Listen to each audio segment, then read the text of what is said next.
Hi, and welcome to a short presentation where I'll show you the functionality in a new module released in Cygnus version 4.6.0 called Conjure. You may be aware of a new service introduced by Royal Mail called Partially Addressed Mail late in 2018, in November. Partially Addressed Mail is a standard addressed advertising mail product that identifies customers using sophisticated targeting options without the use of personal data. It's therefore GDPR compliant. Partially addressed is targeted at postcode level, circa 15 households per postcode, and uses your existing customer postcodes to target other houses in customer-rich areas. For example, if you have 3 customers, all with the postcode CO11AB, then you can top up and extract the other addresses with the same postcodes, creating a strong prospect pool for a mailing campaign. So, what does Conjure do? Well, let's take a look. It does the data extraction for a partially addressed mail campaign. So there you can see the interface, and if we go through the options at the top to start with, Conjure partially addressed mail neighbours. This takes the postcodes in our customer file, matches it against the PATH database and extracts all the other addresses that have the same postcode, but then excludes your customer record. So you're only going to be mailing prospects. Conjure partially addressed mail proximity uses a distance, so if I select that option, you can see this box here opens up on the right hand side, and I can tell the Conjure module what my radius is. So at the moment it's 1 mile, I could change it to 2 or 3 miles, for example. You can also change the default setting to kilometres if you prefer. And sanction as partially addressed mail. It might be the case that your client has sent you the data pre-conjured, so it's already been extracted, in which case you would need to run the data through the Conjure module to sanction it as partially addressed mail valid data. You'll then achieve the discounts when you come to sort it using the partially addressed mail sort. Okay, as it's a non-personalised mailing, you might want to put a default name at the top of the address, so let's choose something like homeowner. Moving down to the limits, the default here, as you can see, is set to none, so that will just extract and return all of the valid records during the Conjure process. I can, though, however, set a limit, so let's say 12,000, for example. And bear in mind that the minimum quantity for a partially addressed mail sort is 10,000, so obviously it wouldn't be a good idea to set the limit below 10,000. And that, as it implies there, will be the first 12,000 records selected. Or you can do it on an even spread basis, so still limit it to 12,000, but take the records evenly over all records that are available. Now on the right hand side, you can see there's a counter where at the moment it's set to 1 source postcode.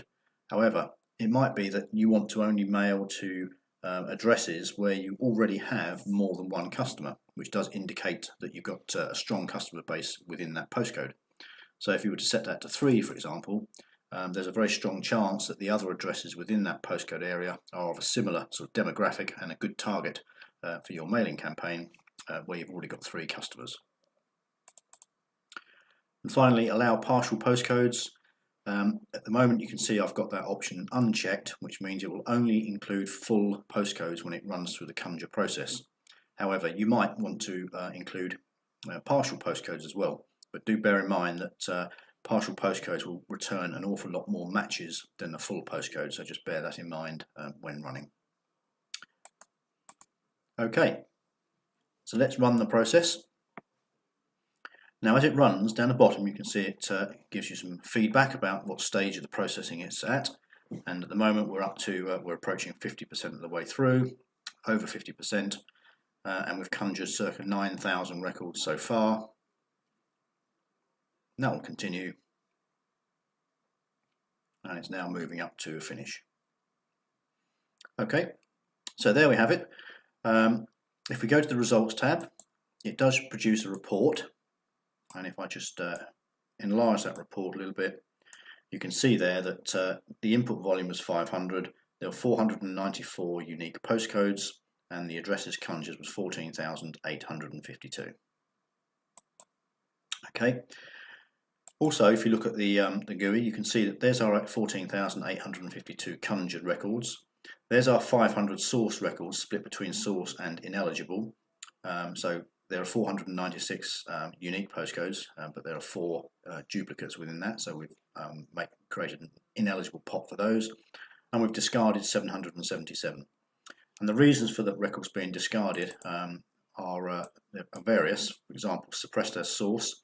It does, in addition to writing the record out to the source file, it also, because it's extracted them, it also then recognises and puts them into this discarded pot. So that's the reason for that one. Then we've got a multi-residency record, so we have to exclude those as well. We have a business address. We can't include companies, so they've been discarded. And again, another multi-residency one.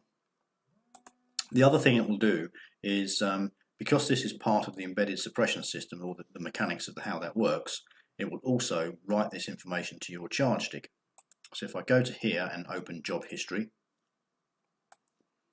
you can see there that I've got a Conjure process, and it's conjured our 14,852 records here.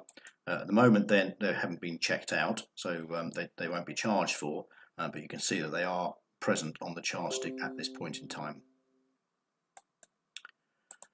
Okay, that's the Conjure module, and you can now take the conjured data through your checkout module to confirm that you want to purchase those records, and then of course you can put them into a sortation using the partially addressed mail sort option. Okay, finally, the Conjure module is available as a licensed addition to Cygnus, plus there's a pay per hit charge for any conjured data. And it's important to note that you'll also require a PAF license. Now, most of our customers will have one, but there is a Royal Mail stipulation that you do need a PAF license to run Conjure. Okay, this version is available now on our website, and if you'd like to take a trial of Conjure, then please let us know. And thank you for watching, and I hope you can see the potential commercial benefits that this might bring as a service you can offer your clients. To that end, again, please get in touch and we can discuss pricing, etc. Thank you very much for your time.